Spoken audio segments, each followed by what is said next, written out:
윤석열 정부가 부동산 징벌세라고 이야기하는 3종 세트 폐지에 나섰다는 거 여러분들 다 아실 거예요. 지금까지 말입니다. 예, 양도소득세 면제해 주겠다 이렇게 이야기를 했죠. 여기다가 종합부동산세 어떻게 하든 줄이겠다 이렇게 이야기해서 지금 줄이는 협상하고 있죠. 마지막 남은 게 하나 있습니다. 취득세. 취득세조차도 지금 손질을 보겠다 이렇게 이야기합니다.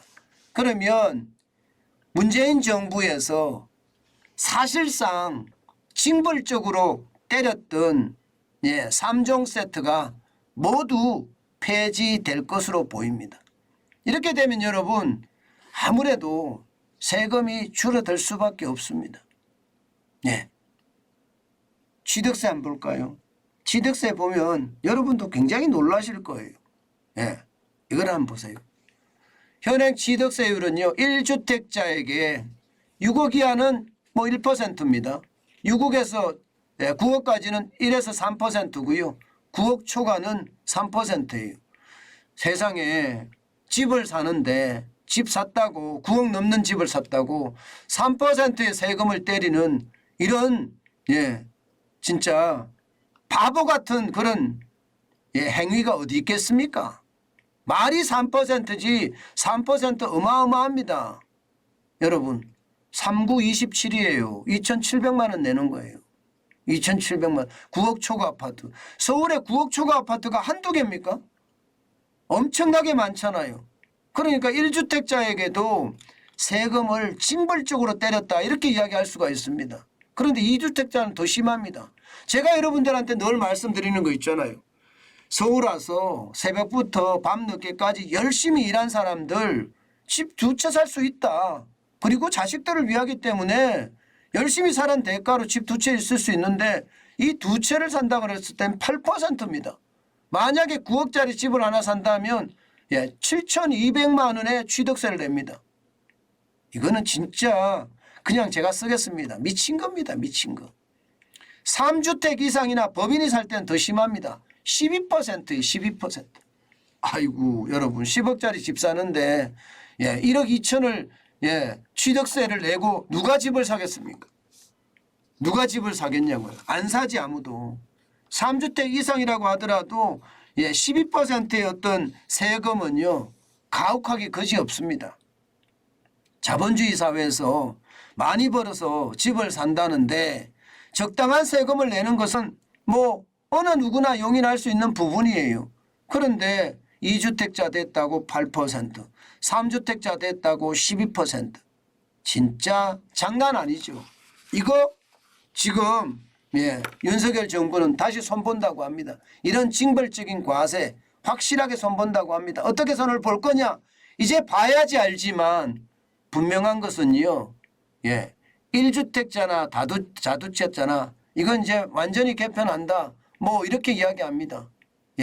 어떻게 개편할지 아직 그 방향이 제대로 나오지는 않았어요.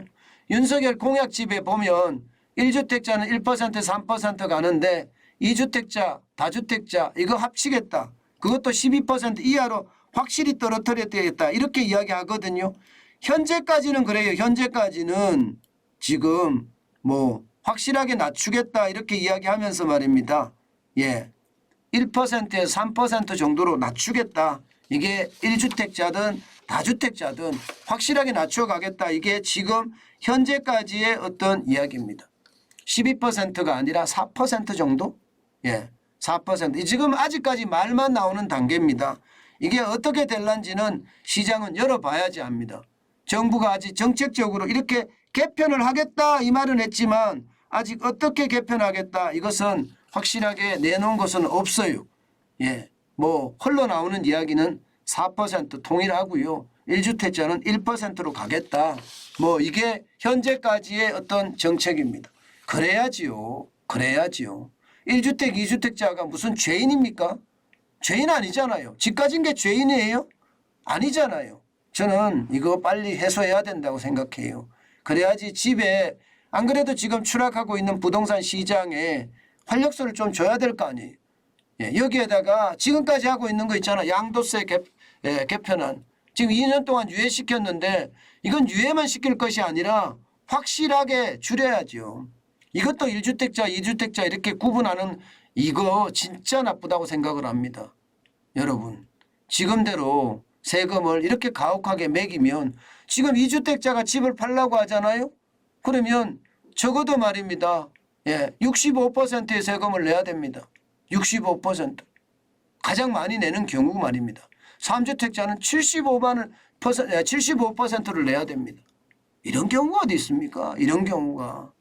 여기에다가 75%면 지방세가 붙는다고 생각해 보세요. 82.5%예요. 82.5%. 2주택자는 지방세가 붙으면 어떻게 될까? 65에서 10%가 붙으니까 71.5%죠. 이거 제대로 지금 뭐 2년 유예하고 말았는데 법 개정 상황이니까 쉽지 않다고 이야기를 합니다. 그렇지만 저는 이것도 현실적으로 개편이 돼야 된다고 생각해요. 이념이 들어가지 말고요. 시장 중심으로 시장의 어떤 충격이 어떠냐에 따라서 이게 좀 단일세율로 만드는 거 전 필요하다고 봅니다. 게다가 종합부동산세도 마찬가지입니다. 종합부동산세가 무슨 초부자 감세예요. 아직도 그들은요. 이념에 매몰돼서 초부자 감세라는 거 이야기하고 있는데 정부가 마련하는 안은요. 1주택자든 다주택자든 단일세율로 하겠다가 정부가 마련한 대안이에요. 그런데 지금 더불어민주당은요. 부자들에게 이게 깎아주는 것은 안 된다. 뭐 이렇게 이야기하고 있잖아요. 그러니까 지금 보시면 부자들에게 6% 94억 초과 집에 대해서는 6%의 어떤 종합부동산세를 매깁니다.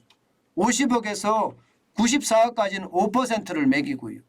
저는 세금으로 이 부자들을 옥죄할 것이 아니라 세금을 줄여줘서 그들이 돈을 쓰게끔 대한민국에서 돈을 쓰게끔 만들어주는 것. 그래야지 위축된 소비가 살아날 수 있다고 생각을 합니다. 제발 이런데 갈라치기 좀 안 했으면 좋겠어요. 이제 여러분 우리가 갈라치기에 넘어갈 사람들도 아니고 그 어느 때보다 여러분 이 갈라치기에 우리는 실물이 느껴집니다. 이게 옛날에는 영남 호남을 갈라치기해서 세상을 어지럽게 만들더니 지금은요 가진 자 못 가진 자 이것을 갈라치기하고 좌우를 또 갈라치기 해서 세상을 참 시끄럽게 하네요. 결국 말입니다. 결국 먹고 사는 게 앞으로 굉장히 중요해질 거라고 보는데요. 먹고 사는 게 중요해지면 저는 바뀔 거라고 보지만 아직까지도 이념에 매몰돼서 국민을 호도하는 거 이제 그만했으면 좋겠어요. 초부자 감세니 부자 감세니 저는 그게 왜 우리나라에서 이렇게 이슈가 되는지 선진국이라면서요. 그러면 부자들이 돈을 쓰게 그런 환경을 만들어주는 것 저는 굉장히 중요하다고 생각합니다. 저는 문재인 정부의 부동산 징벌세 3종 세트가 하나씩 정상화되어 간다는 사실은 어쩌면 말입니다. 잘 해가는 법이라고 봅니다. 문제는 세수가 문제잖아요. 그죠? 세수를 줄여주는 거는 참 좋은 일이나 국가 세수가 줄어들면 또 다른 데서 세금을 올려야 되잖아요.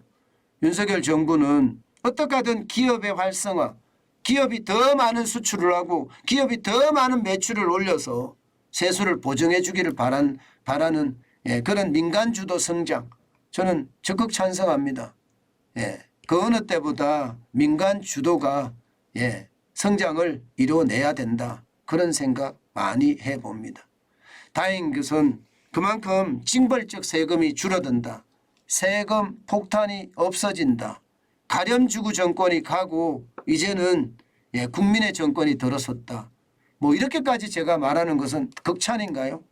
좀 극찬인 것 같기는 해요. 그러나 뭐 우리가 이야기했던 자유민주주의와 시장경제를 지금 어느 정도 가고 있잖아요.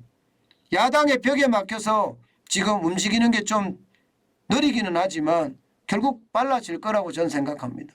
빨라지면 빨라지는 만큼 비정상이 정상화되는 시기도 더 앞당겨지지 않을까 저는 그렇게 예측해 봅니다.